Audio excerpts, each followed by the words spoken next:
오늘은 전 세계에서 건강에 좋기로 손꼽히는 해산물 10가지에 대해 이야기해보려 합니다. 아마 많은 분들이 영양이 풍부한 생선이라면 가장 먼저 연어를 떠올리실 텐데요. 하지만 의외로 이번 건강 해산물 순위에서 연어는 겨우 7번째에 머물렀습니다. 그렇다면 궁금해지지 않을 수 없습니다. 과연 연어보다 더 뛰어난 해산물들은 무엇이고 그 상위 6자리를 차지한 생선들은 누구일까요? 그리고 연계의 1위는 어떤 해산물이었을까요? 듣자 하니 1위에 오른 생선은 맛도 좋고 가격도 부담 없으며 영양면에서도 압도적인 수준이라고 합니다. 안타깝게도 이 놀라운 가치를 아직 모르는 사람들이 너무 많습니다. 이제부터는 이 10가지 건강 해산물이 왜 순위에 올랐는지, 각각 어떤 영양의 비밀을 품고 있는지 하나하나 자세히 살펴보겠습니다. 제 10위는 다름 아닌 참다랑거입니다. 아마 여러분 중 많은 분들이 회나 구이 혹은 통조림 속에서 한 번쯤은 접해보셨을 이름일 겁니다. 전 세계적으로 가장 널리 알려진 생선 중 하나로 우리나라에서도 참다랑거는 초밥집이나 고급 일식당에서 자주 등장하는 인기 재료입니다. 이 대형 회유성 어류는 살점이 단단하고 탄력 있으며 단백질 함량이 높고 오메가3 지방산 비타민 D, BLBC 등 다양한 영양소도 풍부합니다. 특히 많은 분들이 즐겨 찾는 참치 통조림은 보관이 용이하면서도 DHA와 EPA를 손쉽게 섭취할 수 있어 심혈관 건강이나 두뇌 기능 유지에 도움이 됩니다. 그런데 이렇게 영양이 뛰어난 참다랑거가 왜 건강한 해산물 순위에서 겨우 10위에 그쳤을까요? 바로 중금속 축적이라는 그림자가 있기 때문입니다. 참다랑거는 몸집이 크고 수명이 길며 먹이사슬의 상위에 위치한 어종이라 체내에 수은과 같은 중금속이 쉽게 축적되는 특성이 있습니다. 이런 이유로 장기간 다량으로 섭취하게 되면 수은 수치가 인체 내에서 높아질 수 있고 특히 신경계에 부정적인 영향을 줄 수 있다는 우려가 있습니다. 이에 따라 국내외 전문가들은 일반 성인의 경우라도 섭취를 줄이는 것이 좋으며 특히 임산부나 어린이는 더욱 주의가 필요하다고 조언합니다. 다행히 우리가 일상에서 접하는 통조림 참치에는 대부분 체구가 비교적 작은 종이 사용되며 대표적으로 정첨 참치처럼 수은 함량이 낮은 종류가 많아 적당히 먹는다면 큰 문제는 없습니다. 결국 참다랑거는 훌륭한 단백질과 오메가3 공급원으로서의 가치를 지니고 있지만 중금속 노출이라는 점에서 아쉬움을 남기며 건강 순위에서 10위에 자리하게 되었습니다. 9위는 의외의 주인공 바로 랍스터입니다. 맞습니다. 많은 분들이 비싸고 특별한 날에나 먹는 고급 음식으로 기억하는 그 랍스터가 건강한 해산물 순위에 당당히 이름을 올렸습니다. 다소 놀라울 수도 있겠지만 영양학적으로 보면 랍스터는 꽤나 우수한 식재료입니다. 먼저 랍스터 살은 지방이 거의 없고 고급 단백질이 풍부합니다. 잘 익힌 랍스터 100개는 하루 단백질 권장 섭취량의 5분의 1 이상이 들어있어 근육을 보강하고 체력을 유지하는 데 큰 도움이 됩니다. 게다가 랍스터는 아연, 셀레늄, 구리, 비타민 B, B 등 다양한 미네랄이 풍부하게 들어있는 바다의 보고이기도 합니다. 이 영양소들은 면역력을 높이고 적혈구 생성에 관여하며 뇌와 신경의 기능을 건강하게 유지하는 데 중요한 역할을 합니다. 사실 많은 분들이 모르고 계시겠지만 과거에는 랍스터가 서민의 음식이었습니다.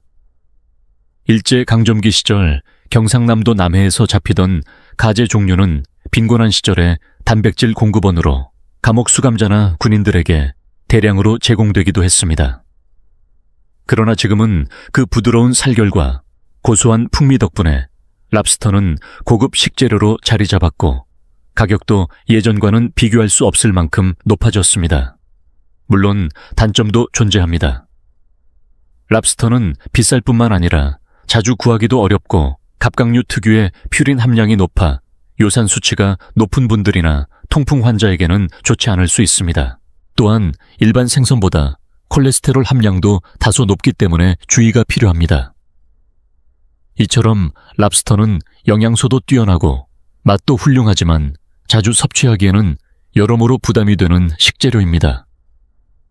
그래서 건강한 해산물 순위에서는 9위에 이름을 올렸으며 가끔씩 특별한 날에 맛보는 보양식으로는 더할 나위 없지만 일상 식단에 자주 오르기엔 다소 무리가 있는 존재입니다. 8위는 많은 분들이 더 친숙하게 느끼실 해산물 바로 게입니다. 고급스러움의 대명사인 랍스터와 같은 갑각류이지만 게는 우리 식탁에 훨씬 더 자주 오르며 가격도 상대적으로 부담이 적은 편입니다.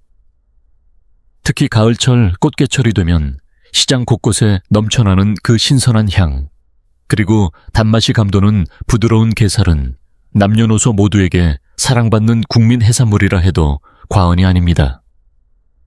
게살은 지방 함량이 낮고 단백질이 풍부하여 근육 유지나 체력 보강에 좋은 고단백 저지방 식재료입니다. 여기에 더해 게에는 다양한 비타민 B군과 아연 셀레늄 구리 등 몸에 필요한 미네랄도 골고루 들어 있습니다. 특히 갑각류 중에서도 게는 오메가3 지방산 함량이 꽤 높은 편이라 혈관 건강과 심장 기능 보호에 도움을 줄 수 있다는 점도 주목할 만합니다. 하지만 아무리 좋은 음식이라 해도 먹는 방식과 부위에 따라 건강에 영향을 줄 수 있는 부분도 존재합니다. 예를 들어 많은 분들이 좋아하시는 게장이나 게딱지 속 내장 부위는 콜레스테롤과 지방 함량이 높기 때문에 혈중 지질 수치가 높은 분들이라면 섭취를 줄이는 것이 좋습니다. 특히 게딱지에 밥 비벼 먹는 맛은 포기하기 어렵지만 건강을 생각한다면 가끔씩만 즐기시는 게 좋겠습니다. 또 하나 주의할 점은 게 역시 퓨린 함량이 높은 식품으로 분류되기 때문에 통풍이 있거나 요산 수치가 높은 분들은 과도한 섭취를 피해야 합니다.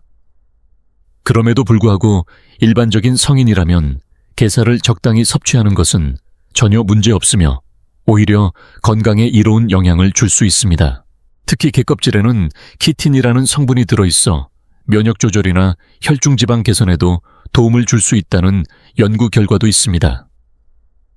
종합적으로 볼 때 게는 맛과 영양 가격까지 고루 갖춘 훌륭한 해산물로서 충분히 자주 식탁에 올릴 만한 가치가 있습니다. 그래서 이번 건강한 해산물 순위에서 당당히 8위에 올랐으며 이제 그 다음 순위로 넘어가 보겠습니다. 7위는 아마 많은 분들이 예상하셨을지도 모르는 해산물 바로 연어입니다. 요즘 건강식이나 다이어트 식단하면 가장 먼저 떠오르는 대표적인 생선이 바로 이 연어죠. 실제로 오메가3 하면 자동으로 연어가 떠오를 정도로 인식이 강한 식품입니다. 붉은 빛을 띠는 연어살의 독특한 색감은 그 안에 풍부하게 들어있는 아스타잔틴이라는 항산화 성분 때문인데 이 아스타잔틴은 일반적인 비타민 E나 베타카로틴보다도 수백 배 강한 항산화력을 지닌 것으로 알려져 있습니다.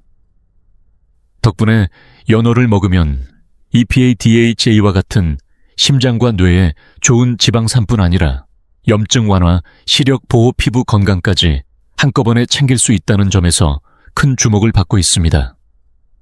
특히 연어 한 조각만으로도 일일 비타민 D 필요량의 대부분을 충족할 수 있을 정도로 비타민 D가 풍부한데 햇빛을 자주 쬐지 못하는 실내 중심의 생활을 하는 현대인들에게는 정말 중요한 영양소입니다.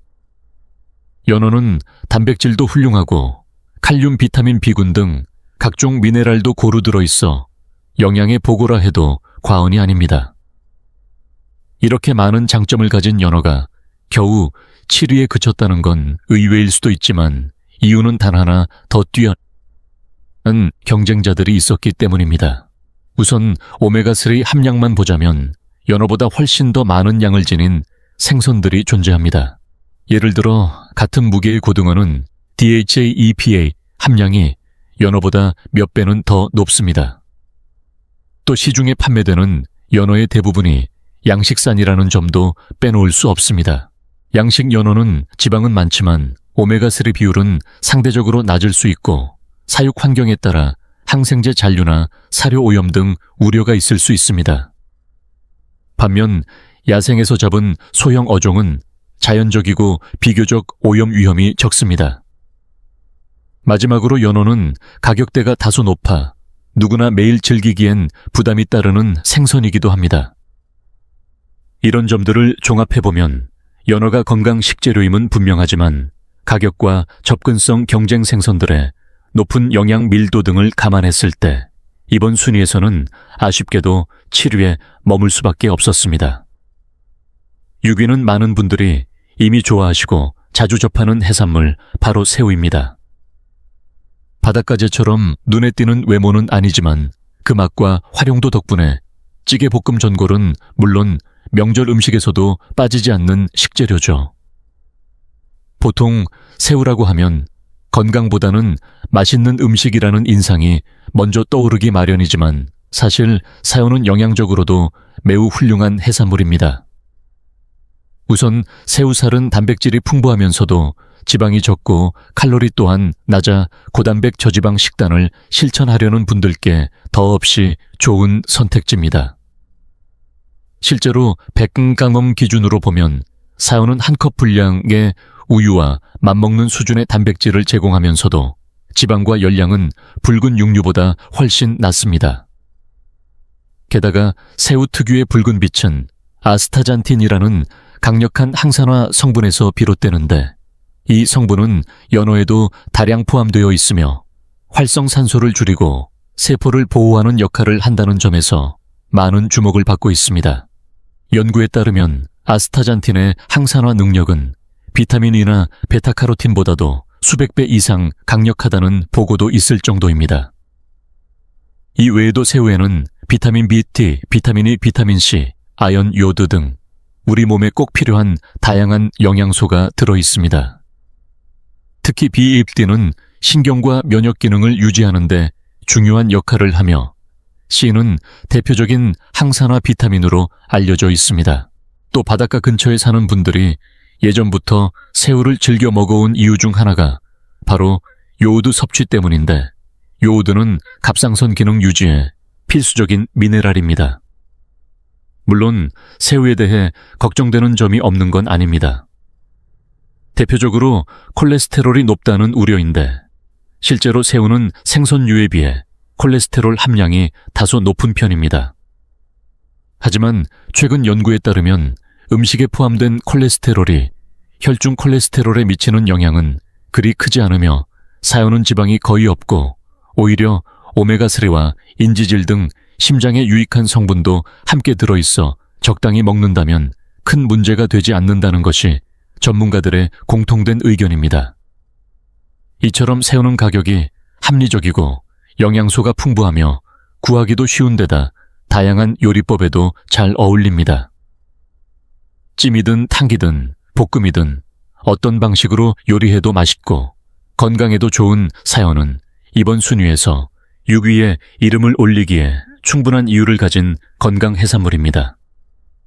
보이지 않게 우리 식탁을 지켜온 작지만 강한 존재인 셈입니다. 5위를 차지한 해산물은 작고 수수한 생김새와는 달리 안에 담긴 영양만큼은 절대 작지 않은 바지락입니다. 흔히 된장국이나 칼국수에 시원한 국물 맛을 더해주는 주인공으로 익숙하지만 그 속에는 건강을 지키는 강력한 영양소가 숨겨져 있다는 사실을 아는 분은 그리 많지 않습니다.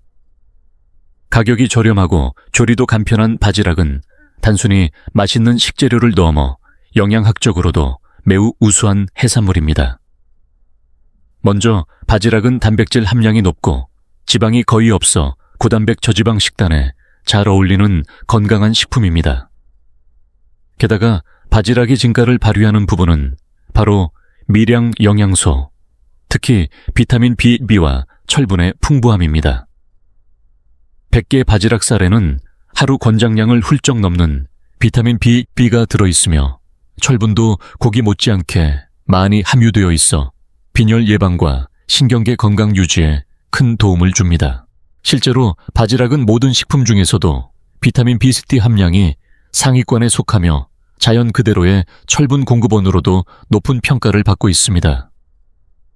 이외에도 바지락에는 아연, 셀레늄, 마그네슘, 칼슘 등 다양한 미네랄이 고루 들어있는데 특히 아연과 셀레늄은 면역 기능을 강화하는 데 중요한 역할을 합니다. 주목할 점은 바지락이 환경을 덜 해치는 지속 가능한 해산물이라는 사실입니다. 바지락은 바닷물 속의 미세 영양분을 스스로 여과해 섭취하는 생물이라 인공 사료나 항생제가 필요하지 않고 양식 과정에서도 환경에 끼치는 영향이 적습니다. 그 덕분에 바지락은 저렴하면서도 안전하고 영양까지 풍부한 이상적인 식재료로 평가받습니다. 다만 주의할 점도 있습니다. 모든 조개류가 그렇듯 바지락도 반드시 충분히 익혀 먹는 것이 중요합니다. 익히지 않고 먹을 경우 세균이나 기생충 감염의 위험이 있기 때문에 특히 면역력이 약한 노년층은 더 조심해야 합니다. 이 모든 점을 고려했을 때 바지락은 건강한 식단에 부담 없이 자주 활용할 수 있는 해산물로 손색이 없으며 이번 순위에서 5위에 당당히 이름을 올린 것도 결코 과하지 않은 결과입니다. 4위는 바다의 우유라 불리는 대표적인 고영양 해산물, 바로 굴입니다. 굴은 예로부터 우리 식탁에서 빠지지 않는 고급 식재료로 겨울철이면 제철을 맞아 회찜, 전골 굴전 등 다양한 형태로 등장하곤 합니다. 겉보기에는 작고 평범해 보일 수 있지만 그 속에 담긴 영양 밀도는 웬만한 보양식을 능가할 정도로 강력합니다. 우선 굴은 열량이 낮으면서도 양질의 단백질을 풍부하게 함유하고 있어 근육 생성과 손상된 조직 회복에 도움을 줍니다. 100g 기준으로 약 20개 가까운 단백질을 제공하며 지방 함량이 낮아 부담 없이 섭취할 수 있는 장점이 있습니다.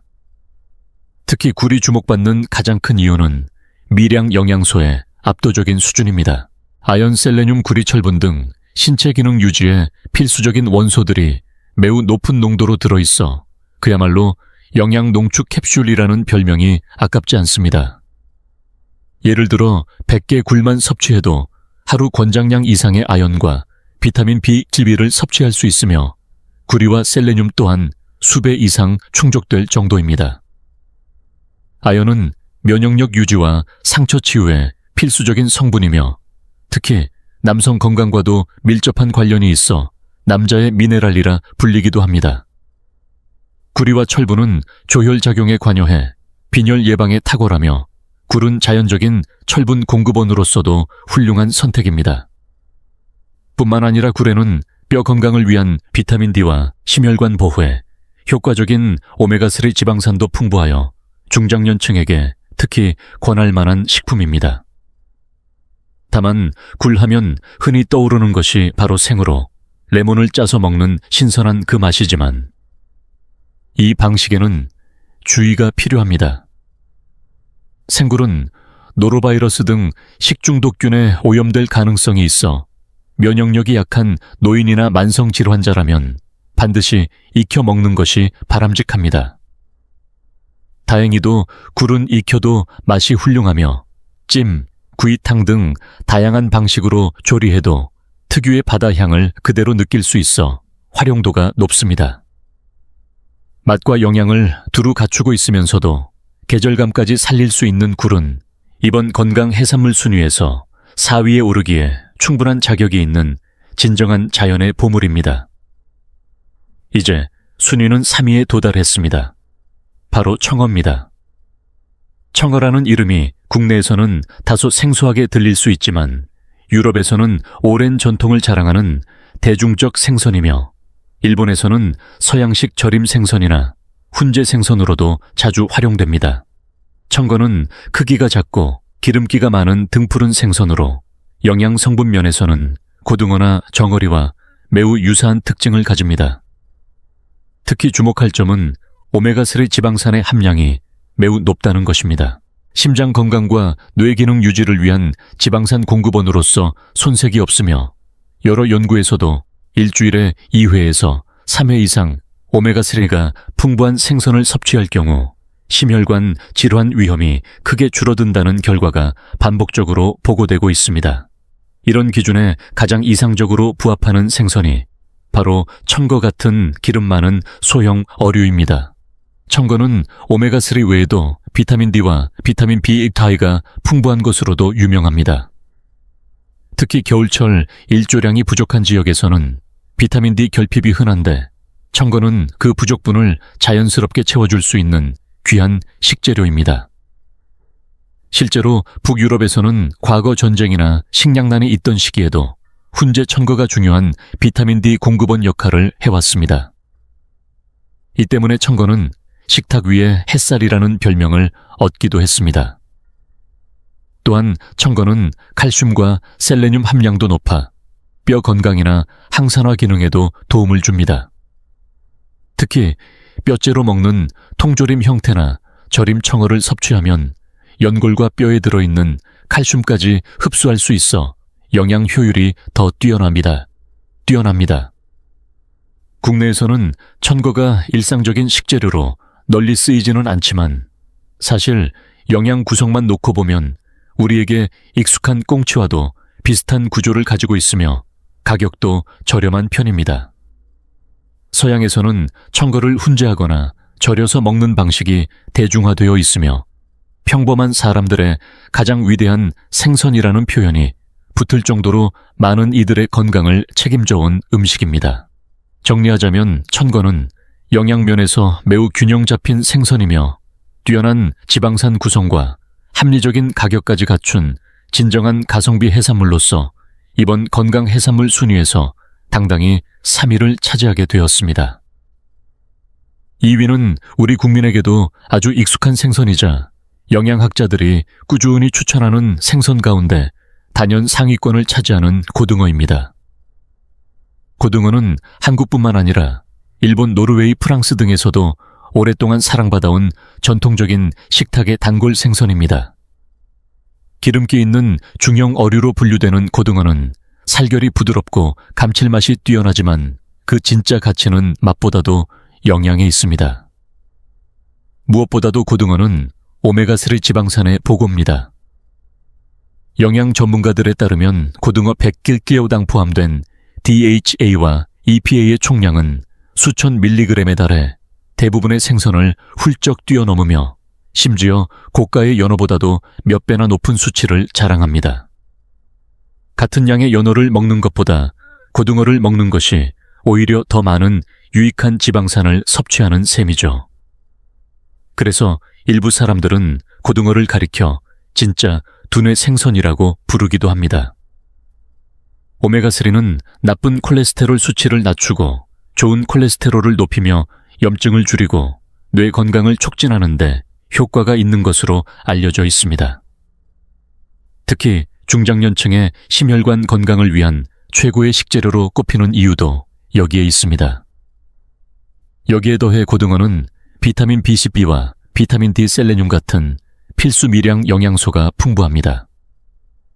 비타민 B12는 신경기능 유지와 적혈구 생성에 꼭 필요하며 고등어 100개는 하루 권장량을 훌쩍 넘는 양이 들어있어 부족하기 쉬운 현대인에게 귀중한 공급원이 됩니다. 셀레늄은 강력한 항산화, 미네랄로서 갑상선 기능과 면역력 유지에 핵심적인 역할을 합니다. 또 하나의 장점은 고등어가 회유성 어종이라는 점입니다. 작은 물고기나 갑각류를 먹으며 다니는 특성상 먹이사슬의 상위에 위치하지 않기 때문에 체내 중금속 축적량이 매우 적고 식품으로서의 안전성이 높습니다.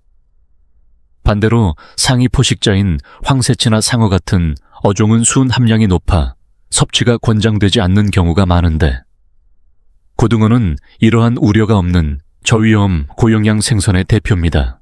무엇보다 가격이 매우 합리적이고 구이찜, 조림, 통조림 등 조리 방식도 다양해 일상 식탁에 부담 없이 오를 수 있다는 점도 빼놓을 수 없습니다. 실속과 효능을 모두 갖춘 고등어는 그야말로 실력파 영양식품이라 할 수 있으며 이번 건강한 해산물 순위에서 2위를 차지한 것은 지극히 당연한 결과입니다. 마침내 오늘의 1위를 공개합니다. 영광의 주인공은 바로 정어리입니다. 정어리는 연어나 참치처럼 고급 이미지가 있는 생선은 아니며 고급 레스토랑의 메뉴판에서도 쉽게 볼 수 있는 어종은 아닙니다.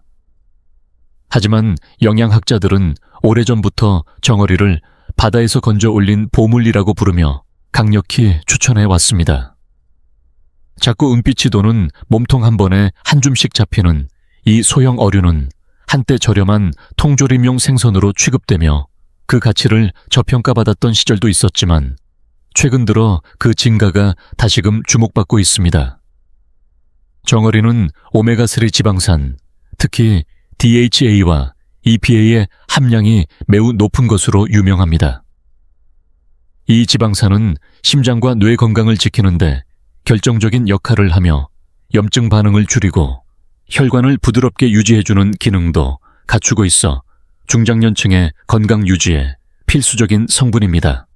더구나 정어리는 몸집이 작고 생애 주기가 짧으며 해양 먹이사슬의 하단에 위치하기 때문에 수은이나 카드뮴 같은 중금속이 체내에 축적될 위험이 거의 없습니다. 같은 해양 생선이라도 참치나 황새치처럼 몸집이 큰 어류에 비해 훨씬 깨끗하고 안심하고 먹을 수 있다는 점은 큰 장점입니다. 또한 정어리는 대부분 머리부터 뼈 내장까지 통째로 조리해 먹습니다. 구이든 조림이든 또는 통조림 그대로든 일반적으로 살뿐만 아니라 뼈와 껍질, 심지어 눈과 내장까지 섭취하게 되기 때문에 단백질뿐 아니라 칼슘인 콜라겐, 타우린 등 다양한 영양소를 한꺼번에 섭취할 수 있습니다. 그야말로 한 마리로 영양 종합 세트를 먹는 셈입니다. 정어리에는 비타민 B3, 비타민 E, 마그네슘, 철분, 아연, 칼륨 등 미네랄도 풍부하게 들어있으며 특히 혈액 생성과 신경 건강에 필수적인 비타민 B3는 하루 권장량을 쉽게 충족시킬 수 있을 정도로 많습니다. 항산화 기능을 지닌 비타민 E는 피부와 혈관의 노화를 늦춰주는 데 도움을 주며 정어리 통조림에 남아있는 내장 부분에는 비타민 A와 비타민 D까지 고루 들어있어 지용성 비타민을 종합적으로 섭취할 수 있는 거의 유일한 자연식입니다. 무엇보다 정어리의 진정한 강점은 가격 대비 효능입니다. 연어나 참치처럼 비싼 생선에 비해 훨씬 저렴하지만 영양면에서는 전혀 뒤지지 않습니다. 그래서 많은 전문가들이 가성비 최고의 건강 생선으로 정어리를 손꼽고 식단에 꼭 포함시킬 것을 권장합니다. 다만 아직도 정어리에 대한 편견이 남아있는 것도 사실입니다. 비린내 심한 통조림 생선, 싸구려 생선이라는 오래된 이미지가 남아있어 그 진가를 제대로 알아보지 못한 채 외면받고 있는 경우가 많습니다. 하지만 최근 건강과 영양에 대한 관심이 높아지면서 정어리는 점차 다시 사랑받는 생선으로 부상하고 있습니다. 결론적으로 정어리는 오메가3 함량 낮은 중금속 위험 높은 영양 밀도 그리고 뛰어난 가성비까지 모든 면에서 탁월한 해산물입니다. 그런 의미에서 이번 순위에서 1위를 차지한 것은 전혀 놀라운 일이 아니며 오히려 늦은 감이 있을 정도입니다. 이제는 정어리를 단지 저렴한 통조림 식품으로만 볼 것이 아니라 일상 식탁 위에 올라야 할 필수 건강 생선으로 다시 바라봐야 할 때입니다. 지금까지 살펴본 10가지 해산물 순위를 통해 여러분도 아마 건강한 해산물에 대한 새로운 시선을 갖게 되셨을 겁니다. 우리는 흔히 크고 값비싼 생선일수록 몸에 좋다고 생각하기 쉽지만 바다 깊은 곳에서 조용히 살아가는 작고 소박한 생물들이야말로 우리의 건강을 지켜주는 진정한 주인공일지도 모릅니다.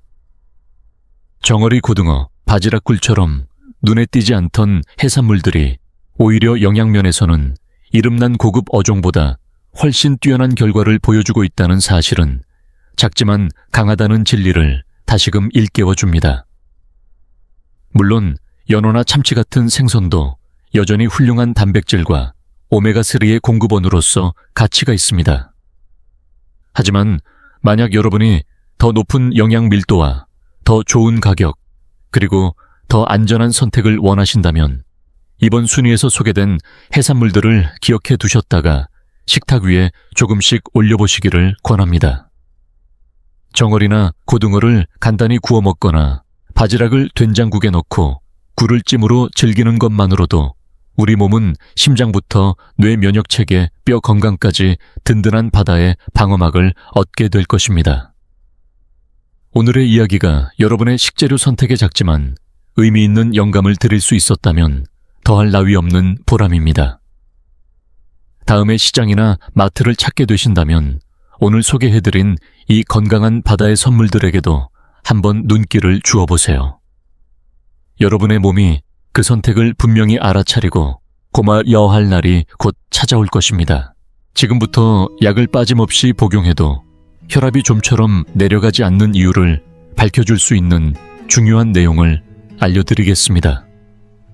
불과 몇 주 전 발표된 최신 연구에서는 비타민 D를 복용할 때 대부분의 사람들이 범하는 5가지 중대한 실수가 밝혀졌고, 그 중에서도 첫 번째 실수는 거의 모든 사람이 저지르며 혈압을 15에서 20포인트까지 올릴 수 있는 매우 위험한 행동으로 지적되었습니다.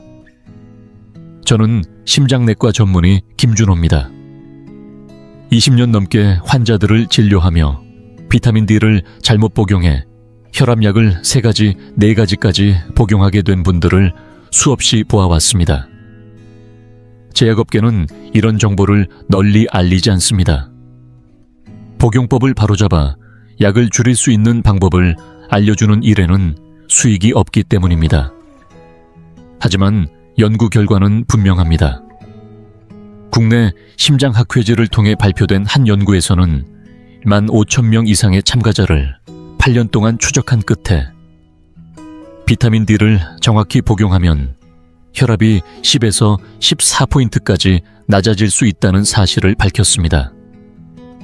이는 혈압약 하나를 추가한 것과 맞먹는 효과이며 하루 몇십 원으로 가능하고 부작용도 전혀 없는 방법입니다.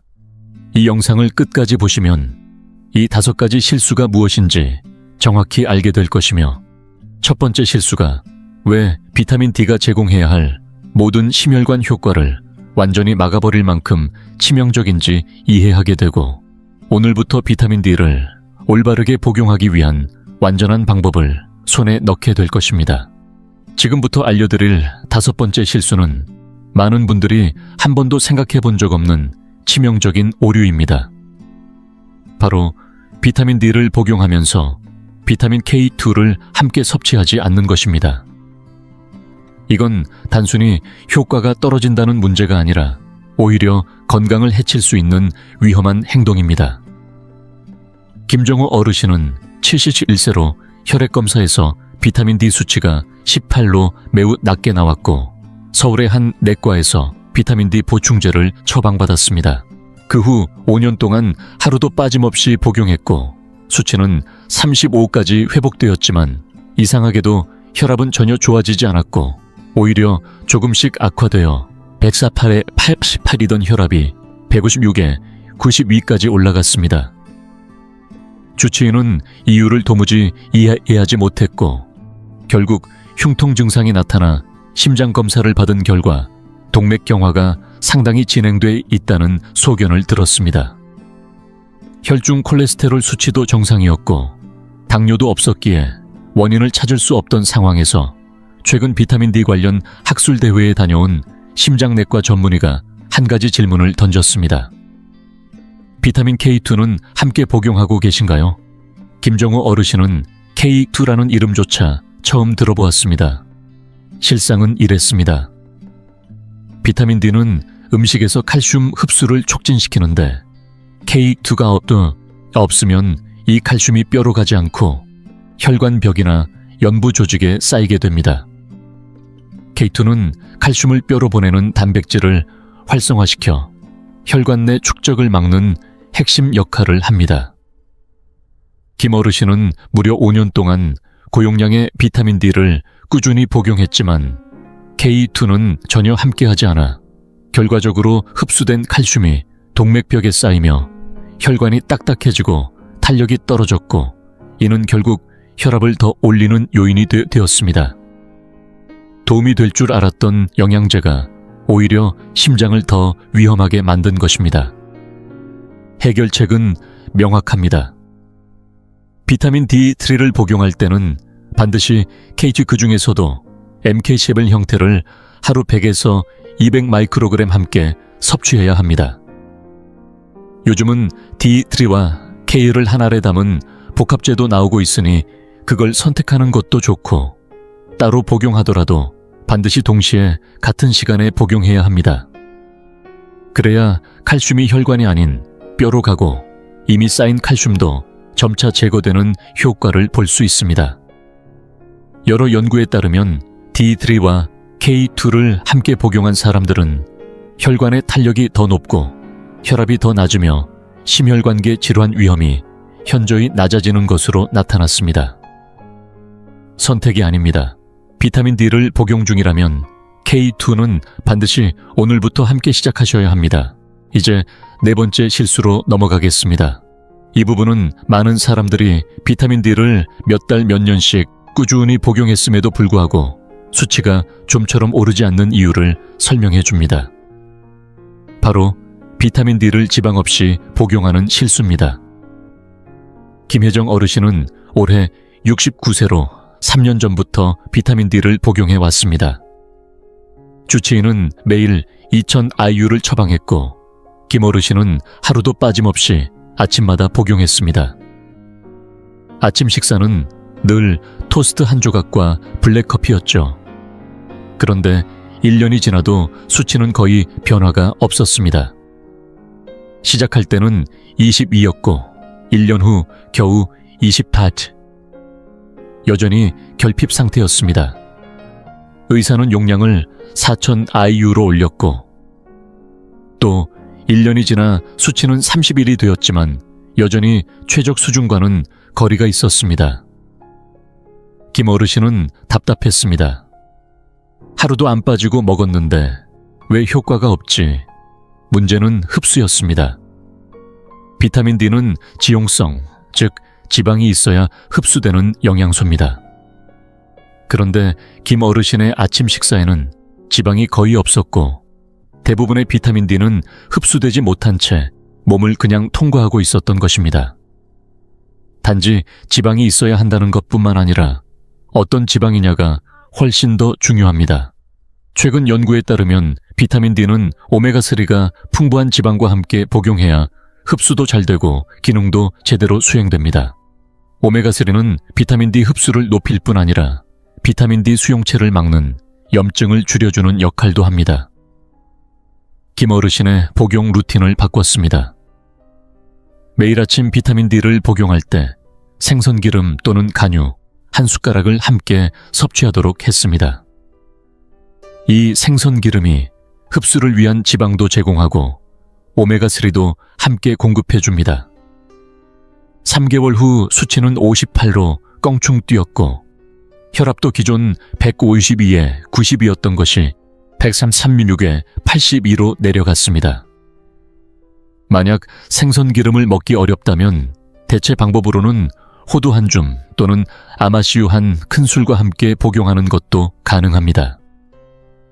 반드시 오메가3가 풍부한 지방이어야 합니다. 일반적인 식사에 포함된 불포화 지방이나 식물성 기름은 같은 효과를 주지 못합니다. 중요한 건 비타민 D를 물만 삼키거나 지방 없는 식사와 함께 먹는다면 대부분 흡수되지 못하고 낭비된다는 사실입니다. 매일 비타민 D를 복용할 때 생선기름 한 스푼 또는 호두 한 줌을 반드시 곁들이세요. 이 단순한 습관 하나만으로도 비타민 D의 흡수율을 2배 이상 높일 수 있습니다. 이제 세 번째 실수로 넘어가겠습니다. 이번 실수는 다소 충격적일 수 있습니다. 왜냐하면 이건 대부분의 의사들이 실제로 처방하는 비타민 D의 형태와 관련된 문제이기 때문입니다. 실수 3은 바로 비타민 D2를 복용하고 있다는 점입니다. 김영수 어르신은 68세로 혈액 검사 결과 비타민 D 수치가 16으로 매우 낮게 나왔고 경기도 분당의 한 병원에서 주 1회 5만 IU짜리 고용량 처방을 받았습니다. 그는 성실하게 6개월간 이 약을 복용했고 수치는 32까지 올라갔습니다. 수치상으로는 정상 범위에 들어선 셈이지만 이상하게도 혈압은 그대로였습니다. 여전히 158에 94로 전혀 변화가 없었습니다. 주치의도 의아해했습니다. 수치는 정상인데 왜 혈압이 안 떨어질까요? 그런데 여기엔 중요한 비밀이 숨어 있었습니다. 우리가 병원에서 흔히 처방받는 비타민 D는 대부분 D2, 즉 에르고칼시페롤이라는 합성 형태입니다. 제약회사 입장에서 이 형태가 특허 등록이 가능하고 수익성이 높기 때문에 주로 사용됩니다. 하지만 문제는 이 D2가 몸에서 흡수되거나 작용하는 데 있어 D3보다 훨씬 효과가 떨어진다는 점입니다. 자연광을 통해 피부에서 생성되는 D3, 즉 콜레칼시페롤은 혈중 수치를 훨씬 더 빠르고 오래 유지시켜주며 비타민 D 수용체에 더 강하게 결합하고 심혈관 건강 측면에서도 D2보다 훨씬 탁월한 효과를 보입니다. 최신 연구에서는 D3가 D2보다 혈중 수치 상승 효과가 약 5배나 높고 혈압 감소 효과 역시 D3 복용자에게서만 뚜렷하게 나타난다는 결과를 보여주었습니다. 우리는 김영수 어르신의 처방을 병원용 D2에서 일반 약국에서 구입 가능한 D3로 바꾸었습니다. 하루 5,000 IU의 D3를 복용한 결과 2개월 후 수치는 62로 올라갔고 3개월째부터 혈압이 점차 떨어지기 시작했습니다. 146에 88, 그리고 138에 84까지 내려갔고 6개월이 지나자 평균 혈압은 132에 78이 되었으며 주치의는 혈압약 중 하나를 감량하기로 결정했습니다. 집에 있는 비타민 D 용기를 확인해 보세요. 에르고칼시페롤이라고 쓰여 있다면 그건 D2이고 콜레칼시페롤이라고 쓰여 있다면 그게 D3입니다. 무조건 D3를 선택하셔야 합니다. 요즘은 약국이나 건강식품 매장에서 손쉽게 구입할 수 있습니다. 누군가가 D2와 D3는 똑같다고 말하더라도 절대 그렇지 않습니다. 연구 결과는 명확합니다. 심혈관 보호 효과 면에서 D3는 D2보다 훨씬 우월합니다. 만약 병원에서 여전히 D2를 처방하고 있다면 이 연구 결과를 의사에게 보여주고 D3로 바꿔달라고 요청하세요. 많은 의사들이 이런 최신 정보를 아직 접하지 못한 경우가 많고 수십 년 전 의과대학 시절 배운 내용을 그대로 따르고 있는 경우도 있기 때문입니다. 하지만 이제 여러분은 이 차이를 분명히 알고 있습니다. 지금부터는 정확한 정보를 바탕으로 선택하십시오. 이제 두 번째 실수로 넘어가겠습니다. 많은 분들이 이 대목에서야 자신도 모르게 비타민 D의 효과를 스스로 망치고 있었다는 사실을 깨닫게 됩니다. 두 번째 실수는 복용량이 너무 낮아서 심혈관 보호에 필요한 혈중 농도까지 도달하지 못하는 것입니다. 이번엔 73세의 박순자 어르신 이야기를 들어보겠습니다. 혈액검사 결과 비타민 D 수치가 20으로 낮게 나왔고 주치의는 하루 1000 IU를 처방했습니다. 박 어르신은 1년 동안 꾸준히 복용했으며 수치는 34까지 올랐습니다. 의사는 이제 정상이에요. 잘하셨습니다. 라며 만족해했지만 정작 혈압은 여전히 154에 92로 높게 유지됐습니다. 박 어르신은 낙담했습니다. 분명 비타민 D가 혈압에 좋다고 해서 복용했는데 왜 아무 변화가 없는 거죠? 핵심은 바로 여기 있습니다. 대부분의 병원에서 처방하는 1000에서 2000 IU 또는 주 1회 5000 IU는 뼈 건강, 즉 구루병이나 골다공증 예방을 기준으로 한 수치입니다.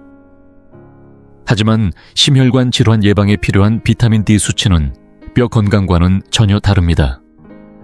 최신 연구에 따르면 혈압을 실질적으로 낮추려면 비타민 D 수치가 최소 50에서 70 나노그램까지 도달해야 합니다.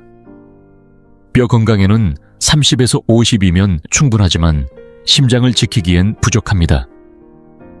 이를 달성하려면 대부분의 사람이 하루 4,000에서 6,000 IU의 D3를 섭취해야 하며 체중이나 흡수력에 따라 그 이상이 필요할 수도 있습니다. 박 어르신의 수치 34는 뼈 건강엔 괜찮지만 심혈관 보호엔 미치지 못하는 수치였습니다. 우리는 복용량을 하루 5,000 IU로 올리고 생선기름과 KD를 함께 섭취하게 했습니다. 그 결과 3개월 후 수치는 58로 상승했고 혈압도 점차 내려가기 시작했습니다. 104/44에 86을 이어서 138에 82, 6개월 후엔 평균 132에 78로 안착했고 담당 의사는 약물 감량을 논의하기 시작했습니다. 연구는 명확합니다. 혈중 비타민 D 수치가 30 이하에서 50에서 70 사이에 최적 범위로 올라가면 평균적으로 수축기 혈압이 8에서 12포인트나 낮아집니다. 하지만 이 효과는 반드시 50 이상이 되어야만 나타납니다. 수치가 30이나 35에서 머무르면 혈압에 대한 이점을 기대하기 어렵습니다. 대부분의 사람은 하루 4,000에서 6,000 IU를 복용해야 이 수치에 도달할 수 있고 일부는 그 이상이 필요할 수도 있습니다. 본인에게 맞는 정확한 용량을 알기 위해선 3개월 복용 후 반드시 혈중 수치를 재검사해야 합니다. 수치가 50 미만이라면 복용량을 늘리고 70을 넘는다면 약간 줄이면 됩니다. 중요한 건 나에게 맞는 최적 수치를 찾아 지속적으로 유지하는 것입니다. 이 단순한 조절이 혈압의 극적인 변화를 가져올 수 있습니다. 이제 가장 중요하고 가장 흔하며 가장 치명적인 실수, 바로 첫 번째 실수에 도달했습니다. 비타민 D를 복용하면서도 혈압 개선 효과가 전혀 나타나지 않는 이유. 수년 동안 비타민 D를 복용해도 아무런 심혈관 변화가 없는 결정적인 원인, 바로 많은 사람들이 거의 예외 없이 저지르고 있는 바로 그 실수입니다. 준비되셨나요? 첫 번째 실수는 비타민 D를 아침에 복용하는 것입니다. 74세의 정혜룡 어르신은 비타민 D 결핍 판정을 받고 병원에서 D3를 처방받았습니다. 지시대로 아침 식사와 함께 생선 기름도 곁들여 K2도 추가하며 성실히 복용했습니다. 하루 5,000 IU까지 용량도 높였고 혈중 수치는 56까지 올라갔습니다. 수치만 보면 완벽했습니다. 그런데도 혈압은 그대로였습니다. 3가지 혈압약을 복용하고 있음에도 수치는 162로 전혀 줄어들지 않았습니다. 주치의도 의아해했습니다. 이 정도면 변화가 있어야 하는데. 그러던 중 정 어르신은 서울대병원에서 진행된 한 연구에 참가하게 되었고 실험군 중 밤에 복용하는 그룹에 무작위로 배정되었습니다. 용량도 같고 성분도 같고 복용 방식도 동일했으며 단지 복용 시간만 아침에서 밤으로 바뀌었을 뿐이었습니다. 그런데 단 8주 만에 변화가 나타나기 시작했습니다. 혈압은 152에 이어 104주에 86으로 내려갔고 3개월 후 평균 138에 82까지 안정되었습니다. 의사는 약 하나를 줄였고 6개월째에는 평균 혈압이 128에 76으로 도달하며 약을 2개나 감량했습니다. 왜 이런 차이가 생긴 걸까요? 그 이유는 복용 시간이 우리의 생체 리듬과 직결되기 때문입니다. 비타민 D는 우리 몸의 24시간 생체 시계, 즉 일주기 리듬에 직접 영향을 줍니다. 아침에 비타민 D를 복용하면 몸은 그것을 낮이구나라고 인식하고 교감신경을 활성화하여 각성과 활동 모드로 전환합니다. 이때 심박수는 올라가고 혈관은 수축되며 혈압은 자연스럽게 상승합니다. 낮에는 당연한 현상이지만 이걸 매일 아침 반복하게 되면 문제는 밤까지 이어집니다. 몸은 완전히 휴식 모드로 진입하지 못하고 밤에도 교감신경이 부분적으로 깨어있게 됩니다. 결과적으로 밤에 혈압이 내려가지 않고 계속 높게 유지되며 이 수면 중 혈압 하강 부족은 심근경색 뇌졸중 신부전의 강력한 예측 지표로 알려져 있습니다. 반면 같은 용량을 밤에 복용한 사람들은 놀라운 결과를 보였습니다. 수면 중 혈압이 정상적으로 하강하고 심장과 혈관이 진짜로 휴식에 들어갈 수 있게 되었습니다. 무려 8년간의 추적 결과 밤에 복용한 사람들은 심혈관 사고 발생률이 30에서 40%나 낮았고 단지 복용 시간 하나만 바꿨을 뿐이었습니다. 같은 약 같은 용량 같은 성분, 오직 시간 차이 하나가 비타민 D가 거의 무의미하게 작용할 수도 있고 반대로 혈압약만큼 강력하게 작동할 수도 있는 차이를 만든 것입니다. 정혜룡 어르신의 혈압이 오랫동안 움직이지 않았던 이유도 결국 이 한 가지 때문이었습니다. 아침 복용이 교감신경을 계속 자극하고 수면 중 혈압 하강을 방해해 하루 24시간 내내 혈압이 높게 유지되도록 만들었던 것입니다. 하지만 복용 시간을 밤으로 바꾸는 단순한 변화 하나로 모든 것이 바뀌었습니다. 이제 여러분은 5가지 실수를 모두 알게 되었고 각각이 왜 중요하며 이 실수들이 어떻게 서로 겹쳐지면서 효과를 망치는지를 이해하셨을 겁니다. 그리고 왜 첫 번째 실수, 즉 아침 복용이 얼마나 결정적인지를 알게 되셨을 것입니다. 모든 다른 조건이 완벽해도 복용 시간이 잘못되면 그 모든 노력이 헛수고가 되는 이유입니다. 그래서 지금부터는 정확하고 효과적인 비타민 D 복용법, 즉 금과 옥조처럼 따라야 할 최적의 프로토콜을 알려드리겠습니다. 첫째 복용 형태는 반드시 D선, 즉 콜레칼시페롤이어야 합니다. 병에 뭐라고 써 있는지 꼭 확인하세요. D2가 아닌 D3만 선택해야 합니다. 둘째 복용량은 4,000에서 6,000 IU 사이여야 합니다. 1,000이나 2,000 IU는 뼈 건강에는 괜찮을 수 있지만 심혈관 효과를 기대하기에는 턱없이 부족합니다. 셋째, 보조 성분을 반드시 함께 복용해야 합니다. 특히 비타민 K2를 D3와 함께 하루 100에서 200 마이크로그램 섭취해야 합니다.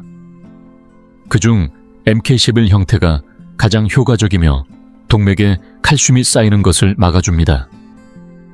넷째, 흡수율을 높이기 위해 반드시 오메가3가 풍부한 지방과 함께 복용해야 합니다. 가장 좋은 방법은 생선기름이나 간유 한 스푼을 함께 복용하는 것입니다. 이 지방은 단순한 매개체가 아니라 비타민 D의 흡수를 극대화하고 그 기능을 촉진시켜줍니다. 다섯째, 복용 시간입니다.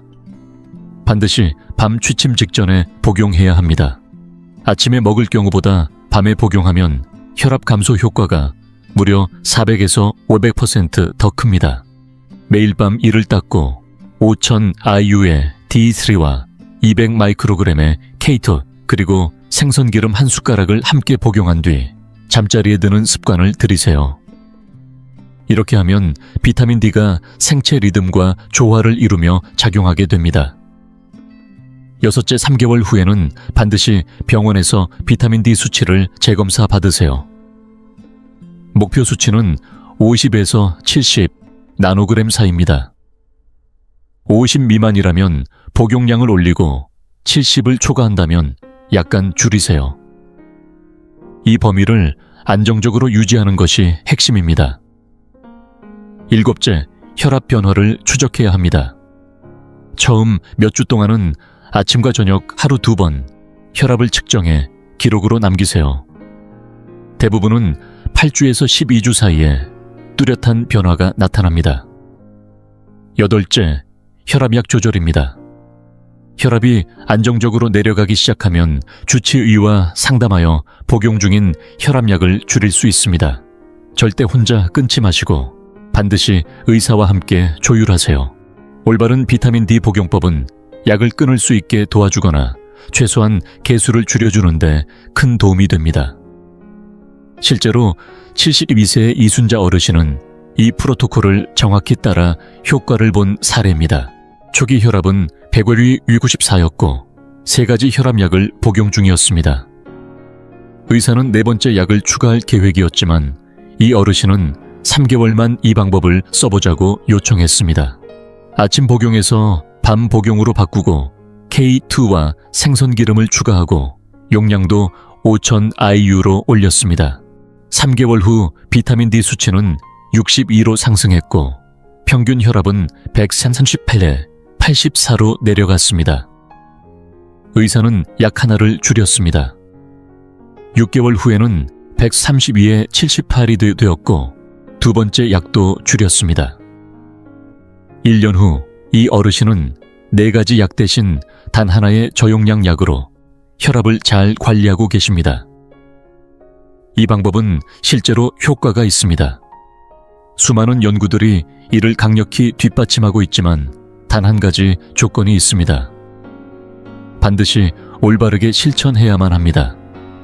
5가지 요소, 즉 올바른 형태, 올바른 용량 함께 복용해야 할 보조 성분 정확한 시간, 정기적인 수치 확인까지 이 중 하나라도 빠지면 원하는 효과를 얻기 어렵습니다.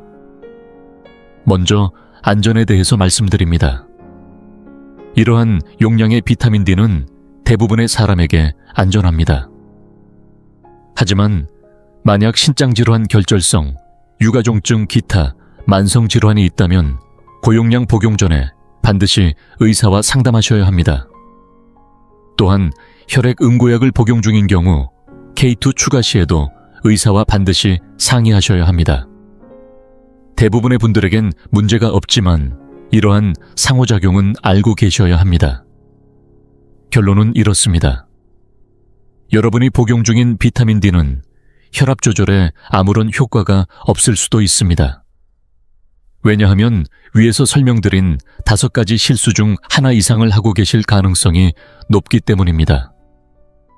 그중 가장 큰 실수는 아침에 복용하는 것입니다.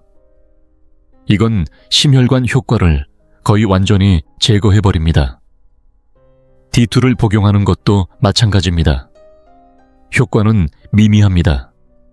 용량이 너무 낮으면 목표 수치에 도달하지 못하고 K2가 없다면 칼슘이 혈관에 쌓일 수 있으며 오메가3 없이 복용하면 흡수율이 현저히 떨어집니다. 이 5가지를 모두 바로잡는다면 비타민 D는 혈압약만큼 강력한 도구가 됩니다. 부작용 없이 하루 몇십 원에 우리가 자는 동안 조용히 작용하면서 말입니다. 정혜룡 어르신의 혈압은 34포인트나 떨어졌고 김영수 어르신은 26포인트, 박순자 어르신은 22포인트나 감소했습니다. 이순자 어르신은 4가지 약 대신 하나만 복용하게 되었고 그것도 저용량으로 충분해졌습니다. 이 모든 것은 그저 복용 방식을 제대로 바꾼 결과일 뿐입니다. 만약 오늘 이 영상이 여러분께 당장 적용할 수 있는 정보를 제공했다면 꼭 주변에 공유해 주세요. 혈압이 높은 분들, 수년째 비타민 D를 복용 중인데도 아무런 변화를 느끼지 못하는 분들, 그 수가 얼마나 많을지 생각해 보세요. 이 정보는 그분들의 삶을 바꿀 수 있습니다. 이 채널은 여러분의 건강을 약물에 의존하지 않고 지켜갈 수 있도록 과학적 근거에 기반한 실질적인 전략을 전하는 것을 사명으로 삼고 있습니다. 좋아요와 구독도 눌러주시고 아래 댓글로 알려주세요. 여러분은 위의 5가지 중 어떤 실수를 하고 계셨나요? 오늘부터 비타민 D를 밤에 복용해 보실 건가요? 여러분의 경험이 다른 분들에게 큰 도움이 될 수 있습니다. 시청해 주셔서 감사합니다. 다음 영상에서도 여러분의 혈관 건강을 스스로 지켜낼 수 있는 실질적인 도구들을 계속해서 전해드리겠습니다.